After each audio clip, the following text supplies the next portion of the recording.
அன்பார்ந்த முருக பக்தர்கள் அனைவருக்கும் வணக்கம்.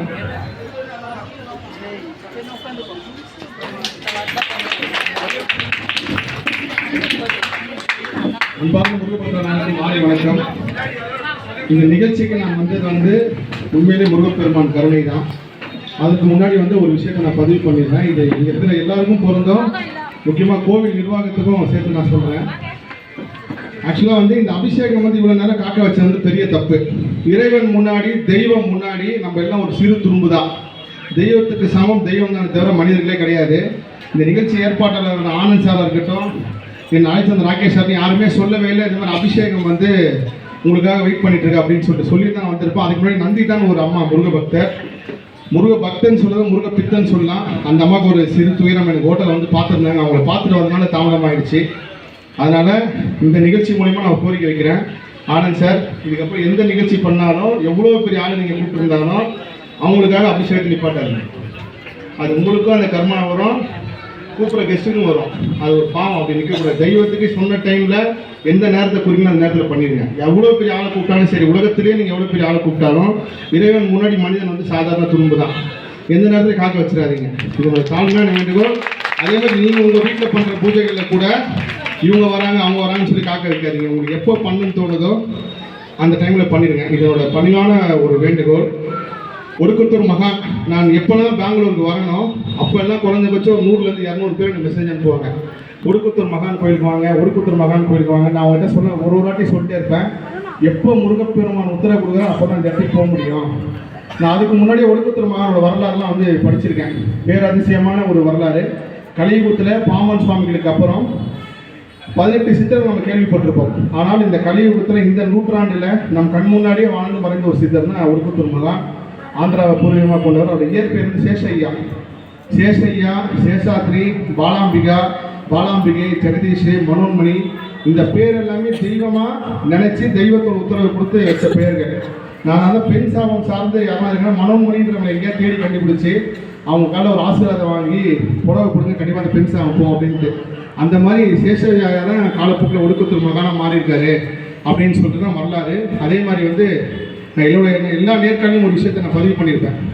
முருகப்பெருமான் கலியுகத்தில் நாகசக்தியாக எல்லா இடத்துலையும் வேலை செய்கிறாரு. நாகமாக தான் எல்லா இடத்துலையும் வராரு. அதே மாதிரி அந்த நாகசக்தியும் ஒடுக்குத்தூர் மகானுக்கு மிகப்பெரிய தொடர்பு. கேள்விப்பட்டிருக்குன்னு நினைக்கிறீங்க. ஐயா எங்கெல்லாம் உட்காந்து தியானம் பண்ணுறோம் அங்கே தானே ஒரு புற்று உருவாயிடும், அங்கே நாகம் வந்துடும். கண்டிப்பாக இன்னும் ஓரிரு மாதங்கள் நீங்கள் கண்டிப்பாக எங்கள் நாகத்தை பார்ப்பாங்க. அதுவும் முருகப்பெருமான் கொடுத்த உத்தரவு தான். இந்த ஒடுக்குத்தூர் மகானோட பெரிய சக்தி என்னென்னா, யாரெல்லாம் அவங்க வாழ்க்கையில் பிரம்மாண்டமான ஒரு வளர்ச்சி என்னை ரொம்ப அவமானப்படுத்திட்டாங்க, நான் நினச்சி பார்க்க முடியாத அளவுக்கு என்னை அவமானப்படுத்திட்டாங்க, தலைகுனியை வச்சுட்டாங்க அப்படின்னு வாழ்க்கையில் யாருக்கெல்லாம் பாதிப்பு ஏற்பட்டிருக்கோ அதுக்கெல்லாம் ஒரே பதில், உங்கள் பிரம்மாண்டமான வளர்ச்சி மட்டும்தான் பதில். யாரையும் பழிவாங்க நினைக்காதீங்க. அப்படி பிரம்மாண்டமான வளர்ச்சி வேணும்னு நினைக்கிறவங்க எங்கே இருந்தாலும் சரி இந்தியாவில் இந்த ஒடுக்குத்தூர் மகான் பாருங்கன்னா ஒரு ராகுவோட அம்சமாக இருக்காரு. அப்பேற்பட்ட ராகு பகவானோட சக்தி இங்கே பெரிய அளவில் இருக்குது. கண்டிப்பாக நீங்கள் பார்க்குறப்ப உங்களோட வாழ்க்கை உண்மையிலே பெரிய பிரம்மாண்டமாக மாறும். இன்னொரு விஷயம், இப்போ இங்கே தியானம் பண்ணும்போது ஒரு உத்தரவு வந்துச்சு.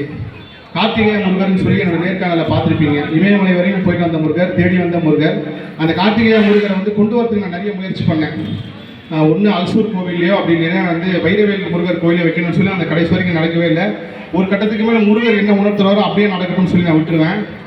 அது பாருங்கள், இந்த கோவிலுக்கு முதல் தடவை நான் வரேன். இங்கே தியானத்தில் முருகர் கொடுத்த உத்தரவு அந்த கார்த்திகேய முருகரை கொண்டு வந்து இங்கே முருகர்கிட்ட வச்சு அவருக்கு அபிஷேகம் பூஜை பண்ணி எப்படி போகணும்னு சொல்லி உண்மையிலே ஆச்சரியமாக இருக்குது.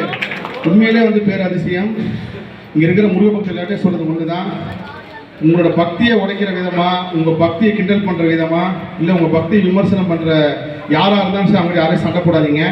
முருகருக்கு உங்களுக்கு ஒரு தொடர்பு இருக்கிறது யாராலையும் உணர முடியாது. அந்த பக்தியான இருக்கிறவங்க மட்டும் தான் உணர முடியும். அது உங்கள் அம்மாவோ இல்லை அப்பாவோ இல்லை கணவனோ இல்லை மனைவியோ அண்ணனோ தங்கச்சியோ எப்போ பார்த்தாலும் முருகனை கூப்பிட்டு அவங்க வேறு வேலை இல்லை அப்படின்னு கேட்டாங்கன்னா எதுவுமே பதில் சொல்லாமல் கடந்து போயிடுறது தான் நல்லது. ஏன்னால் முருகனே உங்களை சோதிப்பார். முருகப்பெருமானே மனித அவதாரமாக எடுத்து உங்கள்கிட்ட சோதிப்பார். நீ எப்படி முருகனை கூப்பிட்டு ஒன்றுமே இல்லாமல் இருக்கேன், எதுக்கு இப்படி முருகனை கூப்பிடுறேன்? அந்த சமயத்தில் கூட நீங்கள் பொறுமை கற்றுனா நிச்சயமாக நான் முருகப்பெருமானை வந்த மாதிரி நீங்களும் உணர்வீங்க.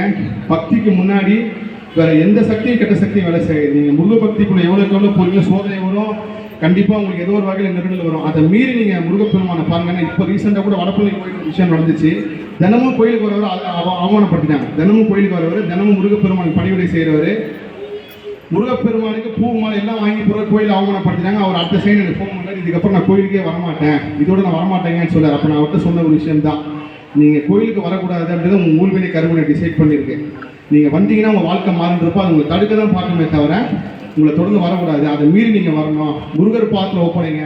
எந்த இடத்துல உங்களை அவமானப்படுத்தப்பட்டாங்களோ அதே இடத்துல திரும்ப உங்களை முருகர் ஓய்க்குவாருன்னு சொல்லிட்டு அவர் இப்போ திரும்பவும் வர ஆரம்பிச்சிட்டாரு. இதான் முருகப்பெருமானோட கருணை.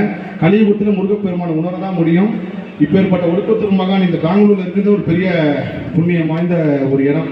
இதுக்கப்புறம் நான் பெங்களூர் எப்போ வந்தாலும் ஒடுக்கத்தூர் மகான் வந்து பார்த்துட்டு போகணுன்றது எனக்கு முருகப்பெருமான் உத்தரவு. எப்போ எந்த வேலையில் வந்தாலும் கண்டிப்பாக பார்த்துட்டு தான் நான் போவேன். எல்லா புகழும் முருகனுக்கு. நன்றி.